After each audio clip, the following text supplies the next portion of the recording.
Você já se sentiu como um idiota? Não como um tolo qualquer, mas como alguém que sente demais, que percebe a absurdidade da vida, que enxerga simultaneamente a beleza e o sofrimento do mundo? Se sim, talvez você tenha pensado como Dostoiévski, o escritor que transformou o idiota em uma das figuras mais profundas da literatura. Mas e se eu disser que ser um idiota talvez seja a única saída de uma sociedade doentia? A palavra idiota carrega hoje um peso de insulto, de inferioridade intelectual.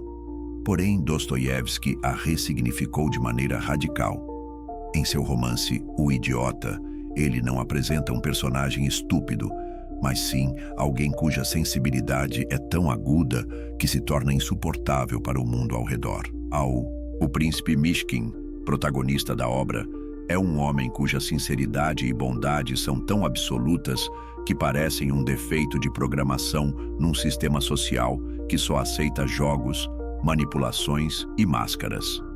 Sua sensibilidade não é uma fraqueza, mas uma forma diferente de inteligência, talvez superior, e por isso mesmo, intolerável. Na sociedade contemporânea, confundimos cinismo com inteligência e frieza com maturidade. Rimos da ingenuidade, zombamos da esperança e celebramos a malícia como se fosse sinônimo de sabedoria. Mas essa suposta esperteza nos trouxe o quê? Além de vazio e isolamento. Dostoiévski não escreveu para agradar, mas para despertar. Suas palavras não são meras histórias, são golpes de realidade. Se você sente que sua visão de mundo não se alinha com o que o cerca, este vídeo é para você. Permanece conosco até o final.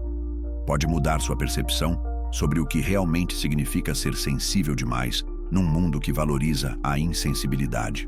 Agora, vamos entender por que a beleza salvará o mundo e por que essa ideia é muito mais profunda e perigosa do que parece.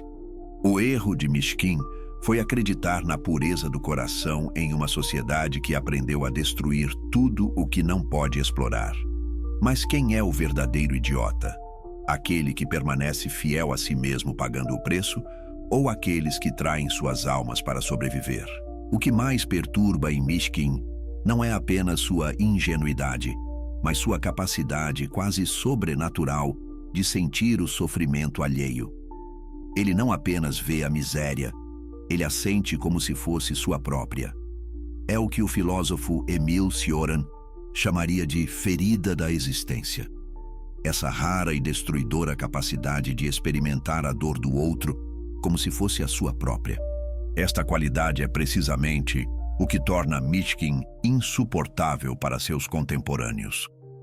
Ele não acusa, não grita, não impõe nada a ninguém, mas sua mera presença desvela máscaras, destrói defesas, arrebenta ilusões de controle. Nietzsche, leitor apaixonado de Dostoiévski, afirmou que ninguém mente tanto quanto o indignado. Por quê? Porque a indignação, frequentemente, não é uma reação à injustiça, mas um escudo contra o próprio sentimento de culpa. E é exatamente isso que Mishkin provoca nas pessoas. Lembra-as constantemente de que algo está errado em nossa forma de viver.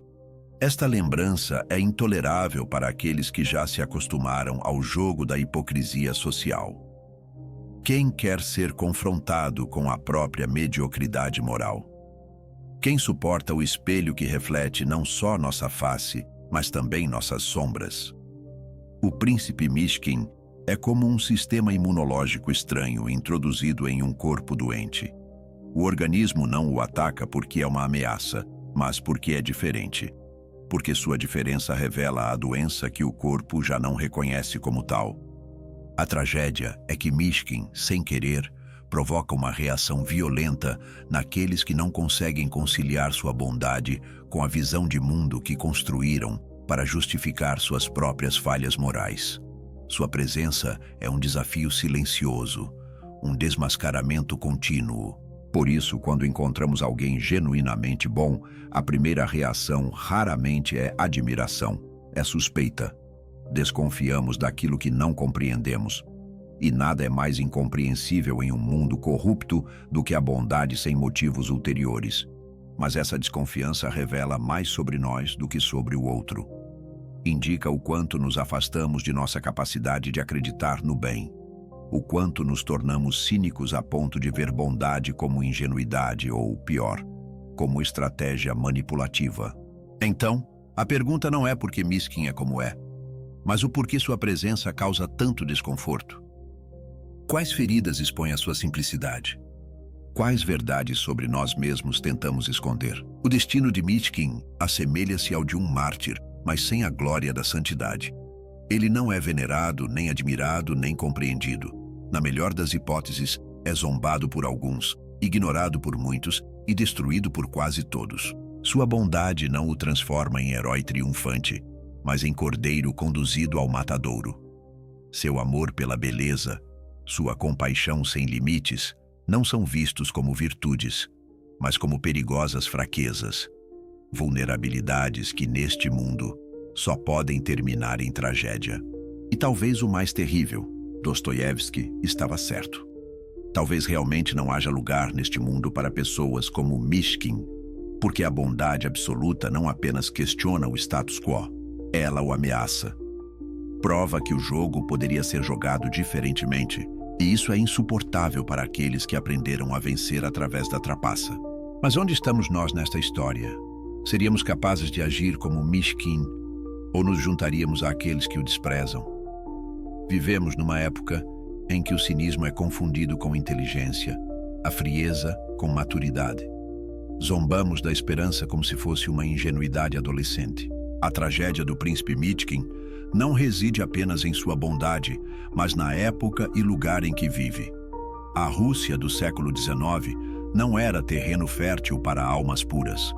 Era um território febril de transição, onde o velho e o novo travavam uma batalha silenciosa e impiedosa. Nesse campo de tensão, Dostoiévski moldou seus personagens e deu-lhes vozes que refletiam as dúvidas, medos e dilemas de uma época em colapso. E ninguém compreendeu melhor esse colapso do que o próprio autor, que não era mero observador distante do caos social e espiritual que o cercava, era vítima dele. Sua vida foi uma sucessão de abismos. Condenado à morte por envolvimento com um grupo de intelectuais subversivos, teve sua execução cancelada no último momento e substituída por anos de trabalhos forçados na Sibéria. Lá, entre criminosos comuns, Dostoiévski conheceu a alma humana sem as máscaras das convenções sociais. Entre os condenados não havia espaço para fingimentos, apenas a verdade nua e brutal da existência. E foi nesse inferno gelado que ele reconheceu que corrupção e redenção frequentemente coexistem lado a lado, diferentemente de muitos escritores de sua época que tentavam compreender o ser humano pela razão. Dostoiévski mergulhou na escuridão do inconsciente, antecipando ideias que Freud e Jung só formulariam décadas depois. Ele compreendeu que o ser humano não é guiado apenas pela lógica, mas por forças subterrâneas, paixões incontroláveis, desejos inconfessáveis, contradições insuportáveis. Seu realismo não era apenas social, mas psicológico. Cada um de seus personagens era uma anatomia viva da mente humana, uma confissão disfarçada de ficção. Mishkin, o protagonista de O Idiota, é talvez a criação mais perturbadora de Dostoiévski. Ele encarna algo que a sociedade finge valorizar, mas secretamente despreza: a bondade verdadeira. O problema é que a bondade absoluta não se encaixa nos mecanismos do mundo. O próprio Dostoiévski parecia cético sobre a possibilidade de um ser puro sobreviver sem ser dilacerado. Mishkin, com sua compaixão ilimitada e incapacidade de julgar, funciona como um espelho que revela a hipocrisia das pessoas ao seu redor. Ele não acusa ninguém, mas sua mera existência desnuda a pobreza moral dos outros. E é por isso que é ridicularizado, explorado e, finalmente, aniquilado. Sua bondade desarma os cínicos, e um cínico desarmado não sente gratidão, mas raiva. Baudelaire escreveu: "O mundo só perdoa aqueles que o deixam confortável em sua própria corrupção." Mishkin não oferece esse conforto. Ele representa uma possibilidade alternativa de existência, E essa possibilidade é insuportável para aqueles que fizeram muitas concessões para manter suas máscaras. Dostoiévski compreendia essa mecânica perversa como ninguém. Ele via o ser humano não como um ser racional em busca da verdade, mas como alguém que se agarra a ilusões destrutivas apenas para escapar do confronto com seu próprio vazio interior. Em O Idiota, não há vilão claramente definido. Cada personagem é, à sua maneira, tanto vítima quanto perpetrador, preso em um sistema de valores que recompensa a astúcia e despreza a inocência. O romance é, em última análise, um experimento brutal. O que acontece quando se insere um ser puro em um mundo corrompido? A resposta é sempre a mesma. O ser puro não transforma o mundo o devora. O paradoxo de Mitkin reside em sua inteligência, desprovida de astúcia social.